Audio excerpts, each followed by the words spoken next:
So here we have the Vauxhall Corsa 1.4 SE automatic on a 17 plate. I'm going to start off by showing you around the outside of the car, and then we'll hop in and run through some controls on the inside. But from the outside you can see that it's a 5-door car with alloy wheels. Let's start off inside the boot and then work our way around the rest of the car from there. As we approach the back of the car, you'll see we have reversing sensors, plenty of boot space as well, along with that 60/40 split folding rear seat. So we're just going to work our way back round to the front of the car, and then we'll hop in and run through some controls on the inside. And now that we've done a full circle of it, you can see that it's in lovely condition the whole way round. Just briefly before we climb in, I think it's well worth seeing the interior from this exterior point of view. The seats are half leather and they're in fantastic condition.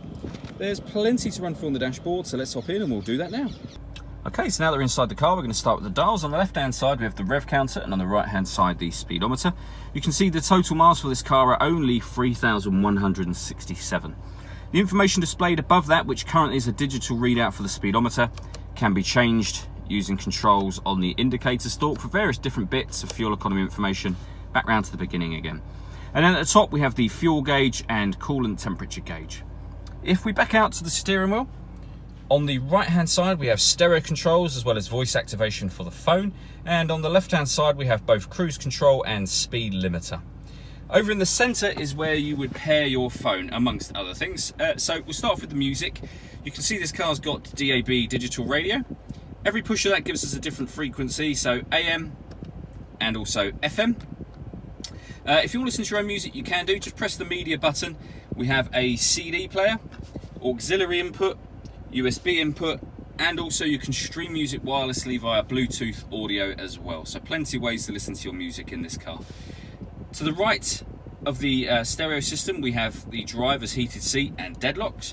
And to the left, we've got passenger heated seat, heated steering wheel. This button puts the car in city mode, which makes the power steering much lighter, so for parking, for example. And this button turns on or off the parking sensors.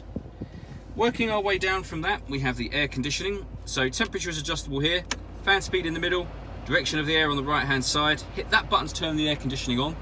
This one recirculates the air that's in the car. That's a great way of heating it up or cooling it down quickly depending on the time of year. And that's the rear heated screen just there. We then have the fully automatic gearbox. The buttons on the top of the gearbox will enable us to change up and down a gear manually via this automatic gearbox should you wish to have more flexibility. All that leaves me to say is thank you for taking the time to watch this video. If you'd like to come and see the car in person and have a test drive, please feel free to call any of our MJA sites. We'd love to hear from you soon.